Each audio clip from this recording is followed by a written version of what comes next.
So later on that show, Vince Russo comes out because Roddy Piper did not let him do his rebuttal. So like there's a match, and then Russo comes out the segment after that. That's the classic NWA-TNA Russo structure. Yeah, they do it multiple times this month, where it's like Russo opening promo match, Russo second promo. 2 matches, Russo back again, Russo backstage segment. Russo doing something in main event. That really is the structure Russo of the show. chops down logo. So yeah, later in the show, he comes out and he starts cutting his promo about how dare Roddy Piper invoke the name of Owen Hart to beat him with a stick, and then he creates formally Sports Entertainment Extreme, or S.E.X, if you will. Hell yeah, baby. Or as he says, Sports Entertainment Extreme. Spell it out. Yeah, he doesn't even say the word sex, but I did find online a Sports Entertainment Extreme t-shirt during the week, which I have since bought. Fuck you! I was the one who wanted to buy the Sports Entertainment Extreme t-shirt. Listen, you gotta get there quick. Ah, bastard. Now the proud owner of a S.E.X shirt. I'm gonna bootleg it. We should make our own. Just steal the t-shirt. Yeah, why not? Everyone does it now. This is the segment where Russo calls Athena into the ring and he starts demeaning her and says you're only tits and ass, and not even he starts mocking the size of her breasts and saying all she should do to get attention in this industry is show off her boobs. And yeah, that's your healthy dose of misogyny for the month. This is the weakest S.E.X show so far. S.E.X was much more prevalent and much stronger in the last 2 shows of the month. Some weak ass sex going on here on December 4th. Yeah. Listen, and as a S.E.X addict, I'm gonna keep note of when the S.E.X is good, when the S.E.X is bad. Get ready for 8 shows of this. Listen, that's again not our fault. It's right there. You can't not do it. So yeah, Russo cuts his promo. He's the thing. Like, Russo clearly thinks he's the coolest guy on earth here. Which I think makes it all the worse. I think, comparatively, he might be.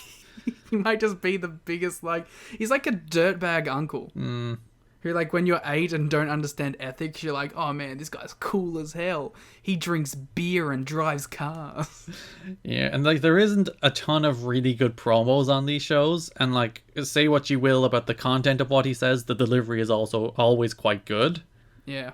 That's the problem too. It's sometimes he'll have these one-liners, and you'll be like, ooh, alright, that was pretty good. And then you're like, damn it, no, don't praise him. And I think that's the most frustrating thing about this entire angle, that there is a version of this story that is probably really good and works really well. If they can rein it in, if they're not doing all the work shoot stuff, if Russo is just this invading force trying to introduce this sleaze and debauchery to wrestling, and you get the likes of Piper and the likes of the Road Warriors standing up to him being like, no, that's not what wrestling is. But then so much of it is just all right, we're going to demean Athena, and we're going to talk about Owen Hart, and we're going to talk about what happened in WCW, and we're going to talk about what happened in the WWF, and all these behind-the-scenes antics. And that's where they just lose the thread. It's now it's just not a story anymore, even if the core idea of the story actually isn't that bad. Yeah, that's what I was talking about when we were talking about the Piper segment. It's just, you have a very simple, effective story there, and you're muddling it up with a lot of stuff that doesn't matter. And the strangest part is during this Russo promo where he's introducing S.E.X, he talks again. Listen, we were going to be saying the words when he's initiating sex.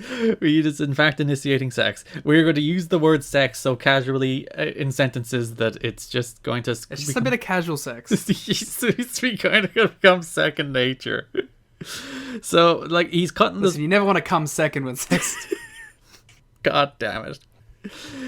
So he's cutting this promo, and he's constantly mentioning the old man in the ivory tower and the old man backstage who doesn't want you to see this and that, and the old man. And again, we've never seen Jerry on this show. In fact, there's a note in the Wrestling Observer that Russo, Mike Tenay, and all these people are actively told never to say Jerry Jarrett's name. What's even the point of them cutting all these promos if we can't even say the words Jerry Jarrett? But even in the event that you do, what's the payoff here? Is Russo gonna wrestle Jerry? A non-wrestler against a 60-odd-year-old man. Yeah. There's no... That's, I think, what the problem with the whole Russo thing in general is you're not gonna get some big blow-off with Russo wrestling anyone. It's not gonna be good if it does happen. It feels like there's a lot of aimless talking and that there's... I don't think... Alright, I'll pose this as a question to you then. Do you think as of December 4, 2002, they have a plan for how this whole thing is going to blow off? No, not even close. That's the problem. If you don't know where you're ending up, you don't know how to fill the space in between. Mm-hmm. Like, you have a story, you get your broad outlines of the story, you do, here's the hero, here's the thing he goes through, here's the achievement, and then he comes back to the start again. Like, that's the whole point of telling a story. You need to have a clear direction of all the major points, including the end, for it to actually come across as a story. Yeah. With cohesion. So later in the show, we get Jarrett against the Harris brothers in the main event before BG James does a big swerve and he joins S.E.X. He swiveled the hips and joined S.E.X. I cannot believe that we would have a swerve on this wrestling show. Though I guess it makes more sense, like, given he hated Ron on all of these shows, then he comes out and he hits Ron with a chair. So I suppose it's consistent in a way.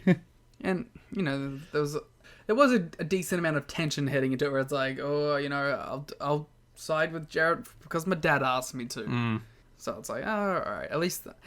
See, it's weird. It's like, this isn't a company where you would expect, like, any levels of, like, nuance to anything, but it's like, oh, of course he wouldn't just, like, accept to be the tag partner of... Because, like, the WWE thing would have been like, Jeff walks up to him backstage and says, hey, brother, I know we don't like each other, but we should team up tonight because the Harris brothers, they're bad. And they'd be like, alright, blah, blah, blah. And then he'd swivel the hips. At least they went to the extent of having, like, well, why would he team with Jarrett? Well, if he's dad ass, you know? Yeah, why would he even go out there?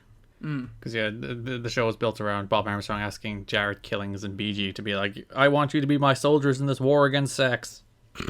Listen, we know Bob's not anti-sex. Look at all his kids. So, yeah. He's a hypocrite here. Definitely, like, the rival of sex should have been abstinence. And then make some giant acronym. That show then ended, by the way, with Paul Bearer coming out. I guess. He has joined... It's very weird that, like, Paul Bearer, who goes by Percy Pringle in TNA, the demonic cult leader man who leads The Undertaker to the ring, is one of the defenders of tradition in the NWA on this TNA show. Yep. Don't think that makes a ton of sense, but listen, he's not around very long, so I guess we'll go with it. Hey, if I get like one segment of him and James Mitchell talking, it'll all be worth it. Yeah, it's weird. The Harris Bros, when they joined S.E.X, they cut this promo about like how we've been held back. We're not given the opportunities we deserve here. It's like you lose most of your matches. What are you talking about?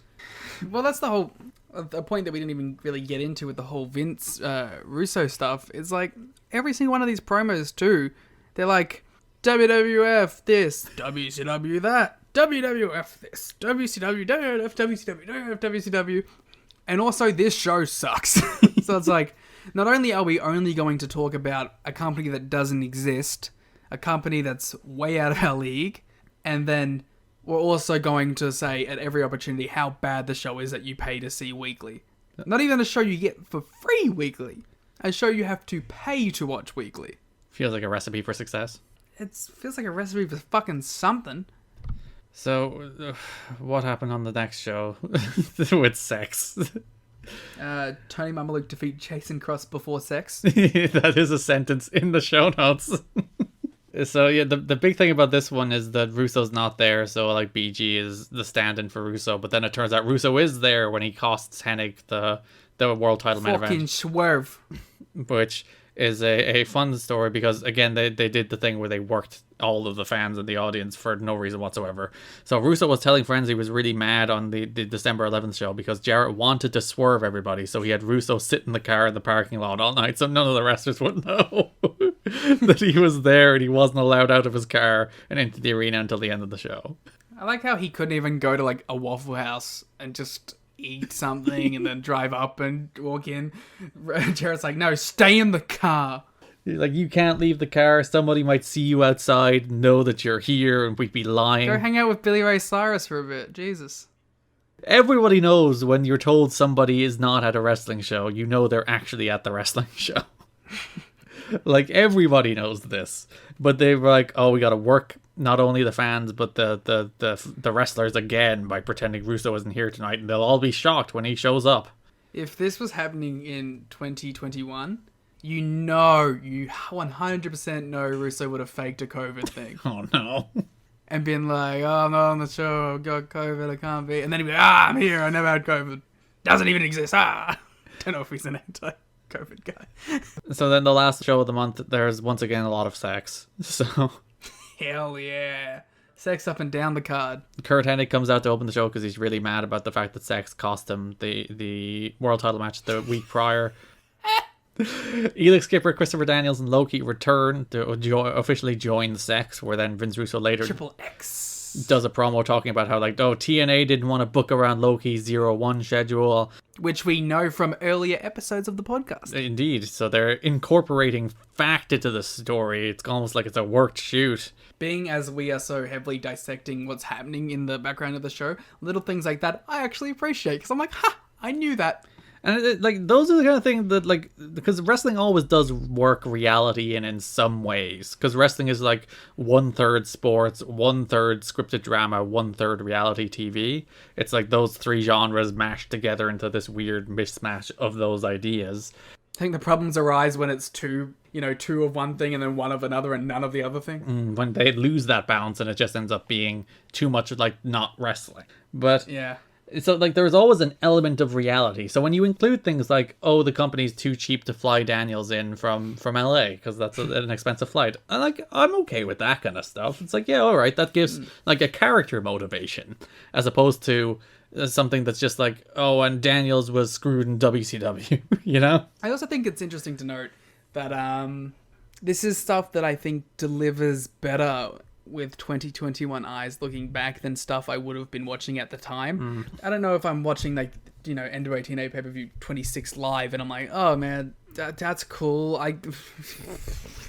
But like actually, doing it in a structure like this where we're digging deep into what's happening behind the scenes already, that's the kind of stuff I appreciate.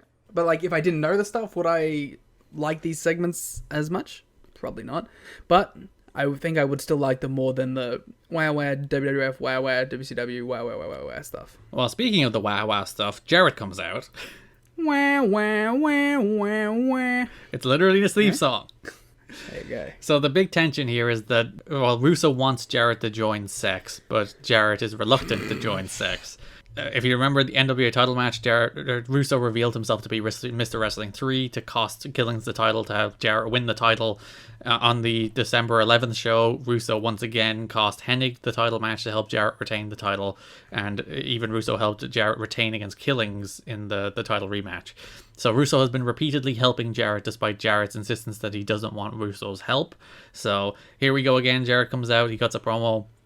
Russo offers him the spot in Sex. Jarrett turns it down and cuts a promo about how, like, oh, back in WCW, Goldberg and Shawn Michaels in WWF wanted to rip your guts out, but I talked them down. And it's all this, like, WCW and WWF insider baseball shite that nobody could possibly care about. And like, the thing is, like, you could almost forgive it if the crowd was going nuts for any of this, but as soon as the other companies are mentioned, they just don't give a shit anymore. They just completely, like, zone out.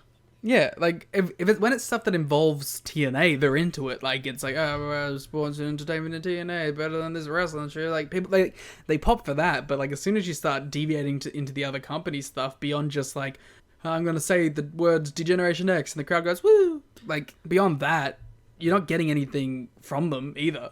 Yeah, and it's so strange. Like, the crowd reactions are so all over the place for everything that happens on these shows, because if you go back to that Athena segment where he's, like, demeaning Athena, which he's meant to be getting heat for, because, like, he's a man being bullying and disrespecting a woman. Like, when he's like, do you want to see your tits? Like, some of the crowd are like, yeah. It's like, oh. That's the thing, is like, well, from the start, you always knew there was going to be that kind of dynamic with the crowd being into the Russo stuff, because he goes like, you guys want to see fucking beating up women? And the crowd goes, fuck yeah, we do. And the last major Sex segment of the month. Loki, Daniels, and Skipper defeated Amazing Red in the SATs in the main event of the third show of the month, the December 18th pay-per-view, in honestly probably one of the best matches in TNA history up to this point. Absolute fucking banger. It's just such a great match where it's like Loki, Daniels, and Skipper are back. 3 exceptional wrestlers. Red and the SATs are like the perfect underdogs, and they just do this great match. It has one of the best heat segments I've ever seen in wrestling where they're working over Red. I was gonna say, like, you obviously have all of the X Division high flying shenanigans that you'd hope, and you'd have the crispness of your Daniels and Key in there as well. But the thing that's most notable is just a tremendous heat segment on Red, where you are living and dying by it. And it helps that, you know, you got Don West climbing on top of the announce table and screaming in support of Red the entire time, because you believe that it's legitimate, and you believe that this dude is, like, living and dying by Red right now, because Red is his favorite wrestler in the whole fucking world. So you have that aspect playing into it too, but, like, just tremendously worked match, this. Yeah, that Don West moment where he loses himself in the match as Red is like making his comeback and he's just chanting, "Go Red, go." He gets up on the announce table and he just emotionally loses himself in the match is such a wonderful moment that you don't see on commentary. You know, normally they do try to be like, commentators are supposed to be the unbiased observers here who are supposed to call the match down the middle, as opposed to Don West who's just like, this guy rules, I love him, this match rules, it's the best thing I've ever seen in my life, I'm just going to go bonkers for it. And he spent like the last 10 minutes of the match standing on the announce table. Well, you know what I think it is? I think bias on a face commentator can be endearing, while bias on a heel commentator is annoying. And the interesting thing is, like, they do bias in the heel commentator way more than they do bias in the face commentator.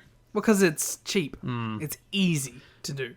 Because to do it with a face commentator or announcer, you need to have goodwill with the audience. They need to be liked already. They need to be charming so that the crowd doesn't turn on them for being obviously biased. There's a whole lot more factors in doing it, and it only works for certain people. It works for Don West, it works for Mike Tenay, it works for Tony Schiavone. Like, you need to be exceptional talents in that kind of way for it to play off. Otherwise it comes off as like disingenuous, or even makes the face announcers look bad because they're taking sides. The problem, like, and the reason it's so overused with heel guys, is just you can have any dickhead out there say, "Oh, I don't like this guy." Like, and then there's nothing at risk there. There's nothing at play there. It's all surface level bullshit. With a face, you have to kind of dig in and add some layers beyond that, and you have to work for it a little bit, which I think is why it also comes across much better when it does work. Yeah, if the entire S.E.X angle was just matches like this. Matches like Low-Key Daniels and Skipper against Red and the SATs, like giving a framework and emotional investment into matches featuring very good wrestlers, thumbs up. Sadly, wasn't always matches like this, as illustrated by the person who debuted after this match, the big new member of Sports Entertainment Xtreme, David Flair. I mean, just hilarious, right?